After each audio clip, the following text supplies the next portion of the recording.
the supercar world just exploded. For the first time ever, Bugatti CEO Mate Rimac has publicly responded to Matt Armstrong's controversial Chiron rebuild.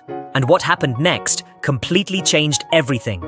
After months of relentless pressure from fans worldwide, countless callouts on social media, and the entire car community demanding answers, Rimac finally broke his silence. He dropped a 10-minute video that was supposed to end the controversy once and for all. But then FX Alex G fired back with two comments that absolutely dismantled Bugatti's entire argument. So, what happened next between these two has completely shifted the direction of Bugatti Chiron rebuild happening in Miami.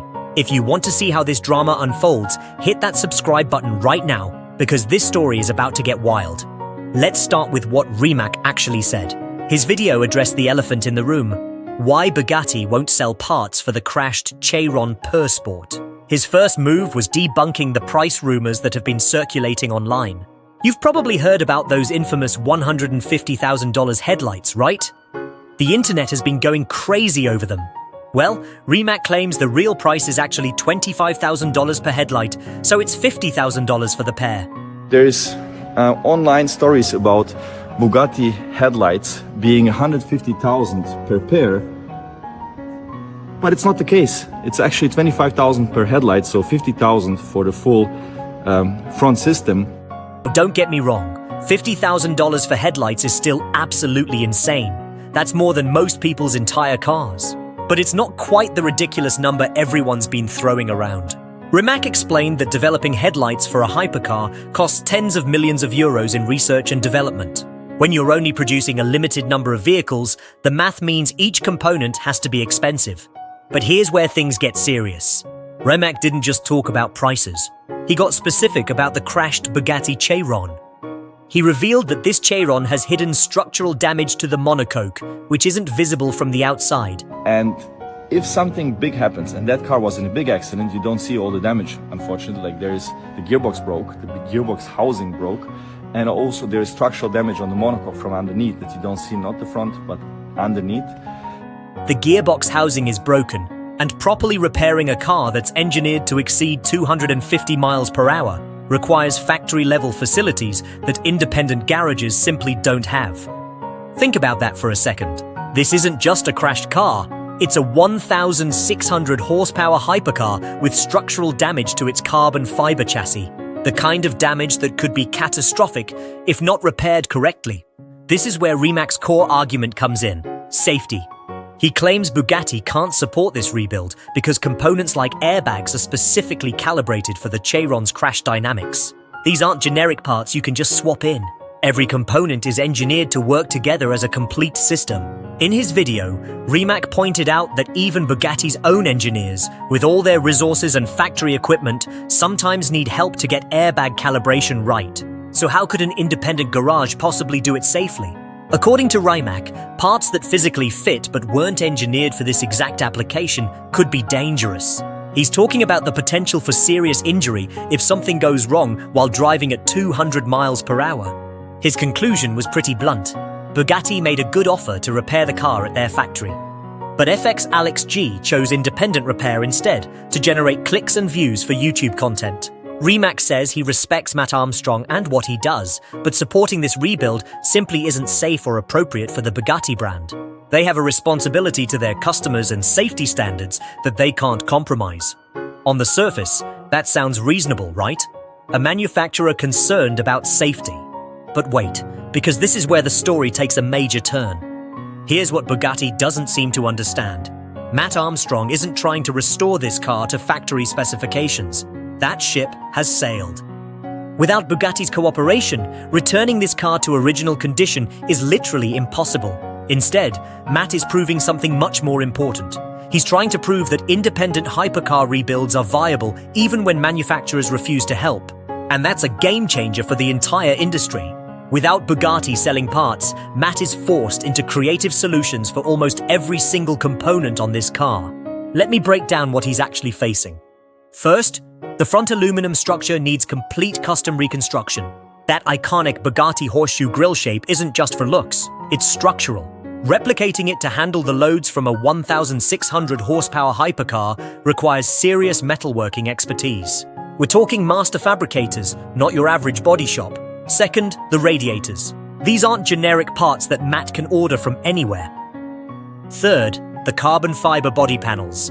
Bugatti won't sell replacements, so Matt needs specialist composite repair or aftermarket sources. And finding anyone who can work with hypercar-grade carbon fiber? That's a challenge in itself. Fourth, those headlights.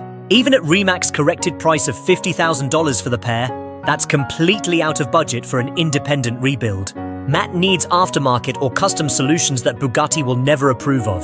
This is exactly why Matt reached out to his community before the project even went public. He needs people with Bugatti connections, former factory technicians, specialists who've worked on these cars privately, anyone with knowledge or parts access that official channels won't provide. The community responded, and that's what makes this rebuild possible. Now here's where this story gets absolutely incredible. 21 hours after Rimac posted his explanation video, FX Alex G dropped 2 comments that completely dismantled Bugatti's entire safety argument. The first comment was simple but devastating. "Okay, so can you sell us headlights, please? It has nothing to do with safety." This single sentence exposed the fundamental flaw in Rimac's entire position. Headlights have nothing to do with crash safety. They don't require splitting the car in half. They don't need specialized factory equipment. Any competent technician can install them correctly. So if safety is the real concern, Bugatti should be willing to sell non-safety critical parts like headlights, body panels, and trim pieces, while refusing to sell safety critical components like airbags, seatbelts, or structural members. But they won't. They refuse to sell anything. The blanket refusal reveals this isn't actually about safety at all. That comment got over 4,500 likes because it immediately identified what everyone watching Rimac's video was thinking. The safety argument doesn't hold up under basic scrutiny.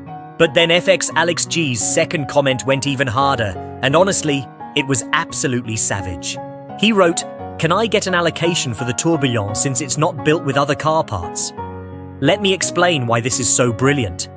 In his video, Rimac specifically mentioned that Bugatti's new tourbillon hypercar has 0 parts sharing with other vehicles. Everything is custom Bugatti engineering, unlike the Chiron, which shares some architecture with Volkswagen Group components. FX Alex G flipped that statement into a direct challenge. If the tourbillon is pure Bugatti with no parts commonality, why can't he get an allocation for Bugatti's newest hypercar?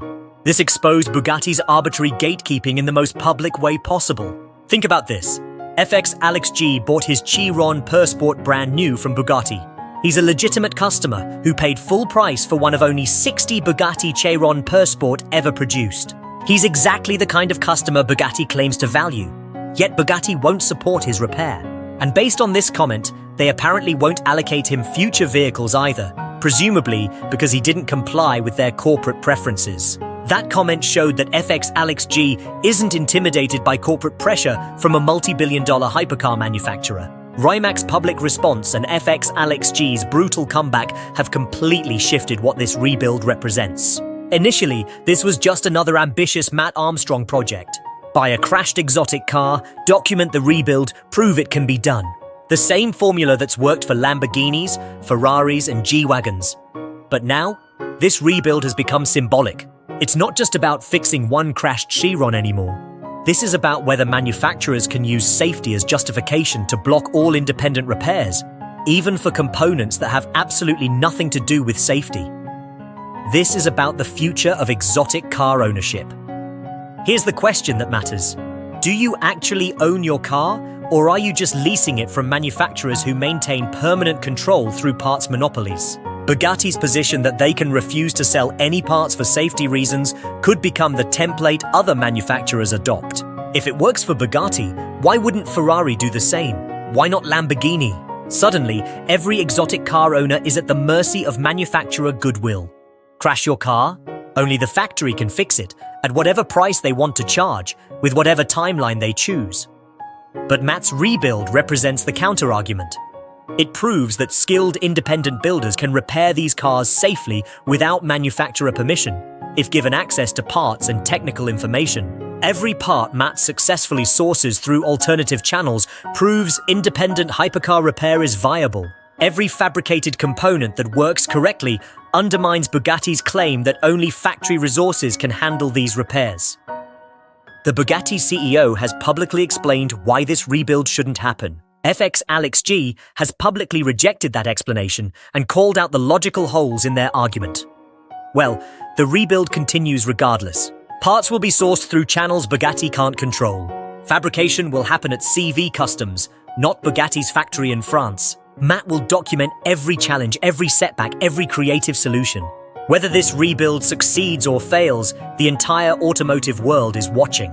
Make sure you're subscribed to this channel, because every episode of this Chiron rebuild is about to be absolute chaos. And now that the Bugatti CEO has gotten personally involved, the stakes just got significantly higher. This isn't just about one car anymore. This is about the future of car ownership itself.